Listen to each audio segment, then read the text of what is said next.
Oke, bismillah. Jadi, pada video kali ini kita mau membahas terkait kenapa sih dalam penyelesaian permasalahan bisnis harus didahulukan perdamaian.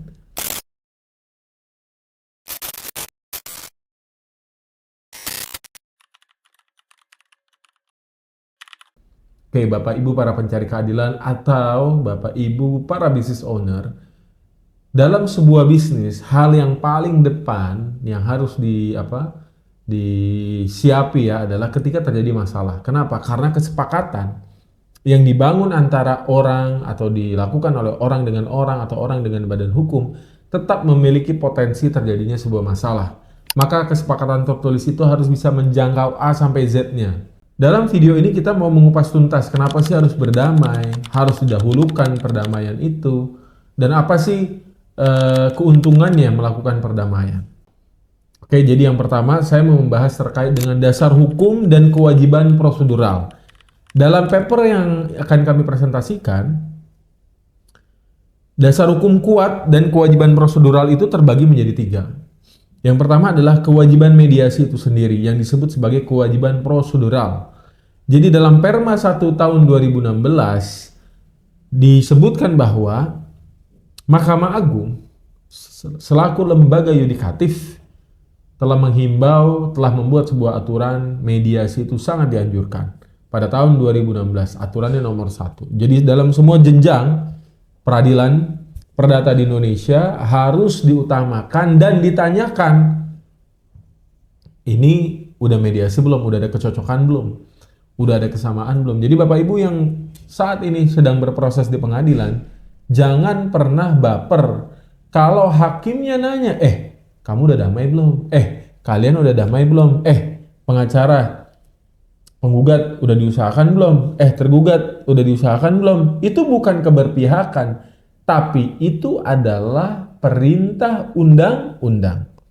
Yang kedua adalah dari poin yang pertama, bagian kedua ini adalah berbicara tentang prosedural pasal 130 HIR dan pasal 154 RBG, di mana hakim diwajibkan berusaha mendamaikan kedua belah pihak yang bersengketa sebelum masuk ke dalam pokok perkara. Sidang pertama, mediasi. Sebelum mediasi dipanggil dulu ya.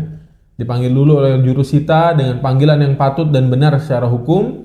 Bapak Ibu hadir atau bisa diwakili oleh kuasa hukum yang representatif, hadir, memenuhi undangan, ditanya kapan waktu mediasi. Maka hakim punya kewenangan mutlak memanggil para pihaknya untuk dipertemukan dengan mediator atau hakim mediator. Itu poin pentingnya. Nah, yang ketiga ada di dalam Undang-Undang 30 tahun 99 terkait dengan arbitrase. Jadi ada alternatif penyelesaian sengketa berupa negosiasi ataupun mediasi di luar mekanisme peradilan biasa. Ini kenapa? Agar menghargai bahwa dalam sebuah bisnis atau dalam sebuah muamalah, karena diawali pasti dengan hal-hal yang baik untuk bersepakat, maka kalau bisa diakhiri juga dengan hal-hal yang baik. Ya, mungkin ketika misalkan kita sengketa terkait tanah ya, atau aset, ya dari apresial kurang dikit atau bahkan lebih sedikit itu menjadi toleransi yang harus dikedepankan. Itu pembahasan yang pertama, Bapak Ibu para owner ya. Yang kedua, sifat dari perdamaian ini harus dimaknai perdamaian tertulis, bukan hanya kesepakatan jabatan tangan ya, atau by WA atau by email ya.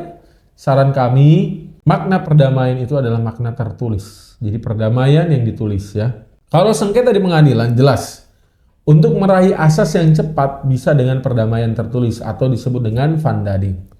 Tapi yang harus diketahui, vandading itu adalah perdamaian yang ada pada saat proses persidangan sudah dibuka dan diregistrasi diberikan kepada majelis pemeriksa untuk dijadikan acuan dalam memutus sebuah perkara. Yang kedua, vandading ini jika di pengadilan itu sudah memiliki kewenangan eksekutorial. Jadi dia tidak lagi misalkan sudah ingkrah, dan saya rasa ketika vandading pasti ingkrah ya karena sudah bersepakat, tidak banding, tidak kasasi, dan jika ada salah satu pihak yang tidak menjalankan terkait dengan perdamaian ini, maka sifatnya sudah bisa dieksekusi. Itu poin yang kedua. untuk mengimplementasikan tadi asas sederhana, cepat, dan biaya ringan. Bapak Ibu, berapapun lawyer yang Bapak Ibu bayar, ketika arahnya untuk bisa dilakukan funding atau mediasi, lawyer itu pasti happy. Kenapa? Dan Bapak Ibu juga pasti happy. Jadi reimbursement akomodasi, mungkin bayar per jam tunggu pengadilannya, itu akan berkurang. Jadi akan lebih efisien. Bayangkan kalau sidang harus 13 kali, 3-5 orang sekali sidang misalkan. Berapa banyak jumlah uang yang harus Bapak siapkan di luar fee penanganan ya. Karena memang itu adalah hal yang realistis untuk bisa dipenuhi. Kenapa? Karena sidang itu bisa dari kantor ke tempat pengadilan 30 kilo, 20 kilo, bahkan bisa di luar kota. Kerap kali kami menerima kasus-kasus di luar kota seperti Surabaya, Kalimantan, dan lain sebagainya. Dan memang tugas seorang ahli hukum seperti advokat, dia bertugas di seluruh Indonesia ya. Bisnis ketika bermasalah, diakhiri dengan baik, itu adalah salah satu cara untuk mempertahankan reputasi. Ya, reputasi itu nomor satu menurut saya Bapak Ibu ya. Kenapa? Karena dengan reputasi, akhirnya kita bisa mendapatkan repeat atau dapat rekomendasi. Ya, penyelesaian baik, penyelesaian tepat, itu akan menghasilkan apa? Menghasilkan rekomendasi tadi.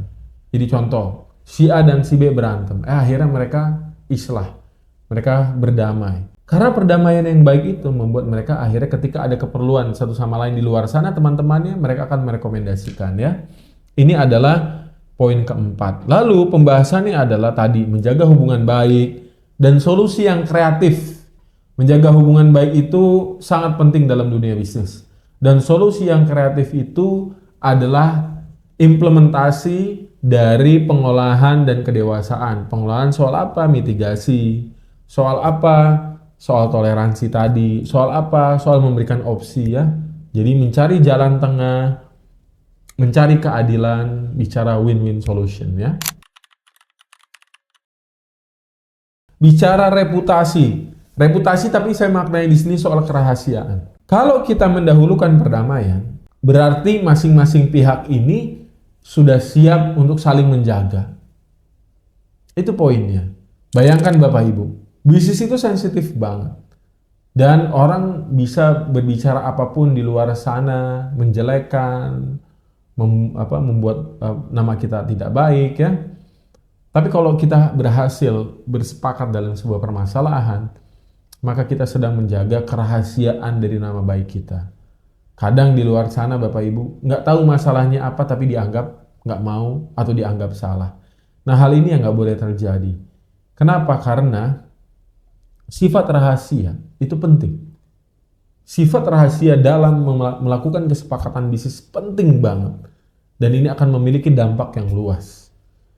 So, dari 5 poin tips kenapa sih permasalahan bisnis harus diselesaikan dengan perdamaian, mudah-mudahan bisa bermanfaat buat Bapak Ibu selaku owners.